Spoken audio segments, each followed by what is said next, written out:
राहुल की अधूरी मुस्कान। एक छोटे से गांव में राहुल नाम का एक लड़का रहता था। उसकी उम्र लगभग 12 साल थी। उसके पिता दिहाड़ी मजदूर थे और माँ लोगों के घरों में काम करके घर का खर्च चलाने में मदद करती थी। परिवार इतना गरीब था कि कई बार 2 वक्त की रोटी का इंतजाम करना भी मुश्किल हो जाता था। राहुल का घर मिट्टी का बना हुआ था। बरसात के दिनों में छत टपकती थी और सर्दियों में ठंडी हवाएं घर के अंदर आ जाती थीं। लेकिन इन सब परेशानियों के बावजूद राहुल के चेहरे पर हमेशा एक मुस्कान रहती थी। वह पढ़ लिख कर बड़ा आदमी बनना चाहता था ताकि अपने माता पिता की गरीबी दूर कर सके। हर सुबह राहुल सूरज निकलने से पहले उठ जाता था। वह अपने घर के पास वाले कुएं से पानी भरकर लाता, फिर माँ की मदद करता और उसके बाद स्कूल जाने के लिए तैयार होता। उसके पास पहनने के लिए सिर्फ एक ही स्कूल ड्रेस थी, जो कई जगह से फटी हुई थी। जूते भी इतने पुराने थे कि उनमें से उसके पैर दिखाई देते थे। स्कूल में कई बच्चे उसका मजाक उड़ाते थे। अरे देखो, राहुल फिर वही फटी हुई ड्रेस पहनकर आया है। इसके जूते तो कबाड़ में फेंक देने चाहिए। बच्चों की बातें सुनकर राहुल का दिल दुखता था, लेकिन वह कुछ नहीं कहता था। वह चुपचाप अपनी किताब खोलकर पढ़ाई में लग जाता था। एक दिन स्कूल में पिकनिक जाने की घोषणा हुई। सभी बच्चे बहुत खुश थे। पिकनिक के लिए 500 रुपये जमा करने थे। राहुल भी जाना चाहता था, लेकिन उसके घर में 500 रुपये बहुत बड़ी रकम थी। शाम को उसने हिम्मत करके अपने पिता से कहा, पिताजी, स्कूल की पिकनिक है, मुझे भी जाना है। पिता कुछ देर चुप रहे। उनकी आंखों में आंसू आ गए। बेटा, मैं चाहता हूं कि तुम जाओ, लेकिन अभी घर में खाने के लिए पैसे नहीं हैं। राहुल ने मुस्कुराने की कोशिश की और बोला, कोई बात नहीं पिताजी, मुझे वैसे भी पिकनिक पसंद नहीं है। लेकिन उस रात वह चुपके से रोता रहा। समय बीतता गया। राहुल पढ़ाई में बहुत अच्छा था। उसके शिक्षक भी उसकी मेहनत से प्रभावित थे, लेकिन गरीबी हर कदम पर उसका रास्ता रोक रही थी। एक दिन राहुल के पिता काम करते समय एक दुर्घटना का शिकार हो गए। उनके पैर में गंभीर चोट लग गई और डॉक्टर ने कई महीनों तक आराम करने की सलाह दी। अब घर की सारी जिम्मेदारी राहुल की मां पर आ गई। मां दिन रात मेहनत करती थी, लेकिन कमाई बहुत कम थी। कई बार ऐसा होता कि मां खुद भूखी सो जाती ताकि राहुल और उसके पिता पेट भर खाना खा सकें। राहुल ये सब देखता था और उसका दिल टूट जाता था। एक शाम उसने फैसला किया कि अब वह भी काम करेगा। अगले दिन स्कूल के बाद वह गांव की एक चाय की दुकान पर काम करने लगा। वहां वह बर्तन धोता, टेबल साफ करता और ग्राहकों को चाय देता था। बदले में उसे दिन के 100 रुपये मिलते थे। अब राहुल सुबह स्कूल जाता और शाम को काम करता। रात को थका हुआ घर लौटता और फिर पढ़ाई करता।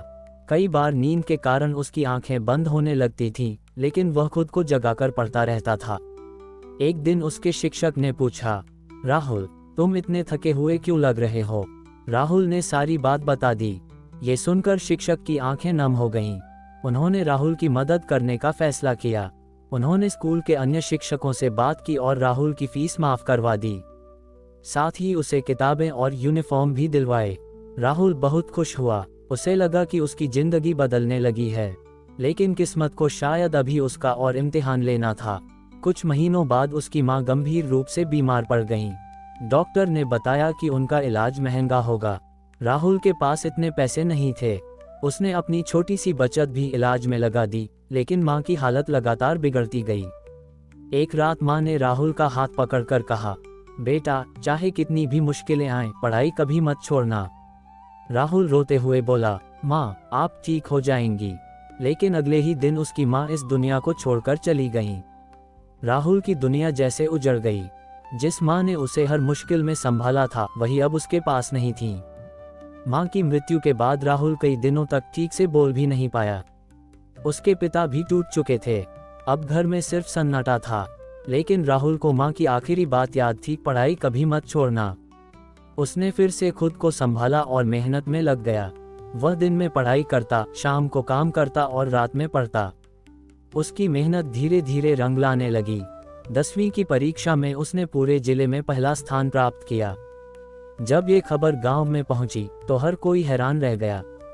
वही लोग जो कभी उसका मजाक उड़ाते थे, अब उसकी तारीफ कर रहे थे।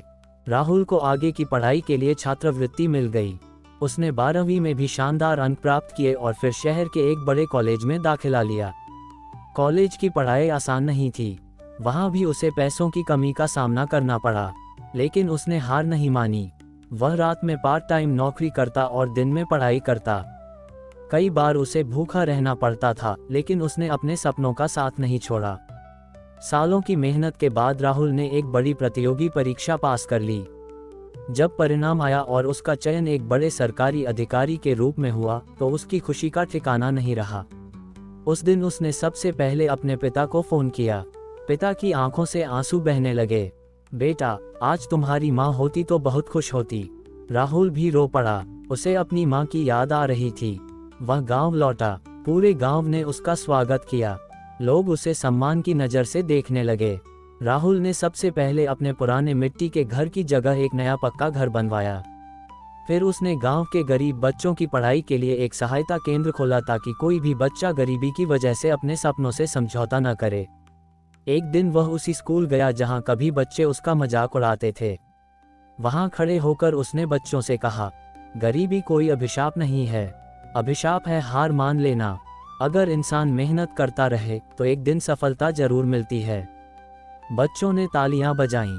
राहुल की आंखों में आंसू थे। उसे अपने संघर्ष के दिन याद आ रहे थे। माँ की याद, भूखे पेट सोई हुई रातें, फटी हुई यूनिफॉर्म, चाय की दुकान पर काम करना, लोगों के ताने, सब कुछ उसकी आंखों के सामने घूम रहा था।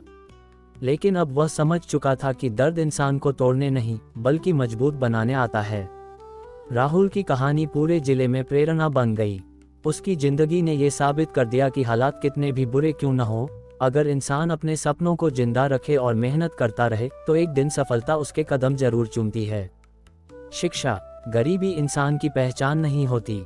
मेहनत, धैर्य और संघर्ष ही इंसान को महान बनाते हैं। जो व्यक्ति कठिन परिस्थितियों में भी हार नहीं मानता, सफलता एक दिन उसके दरवाजे पर जरूर दस्तक देती है।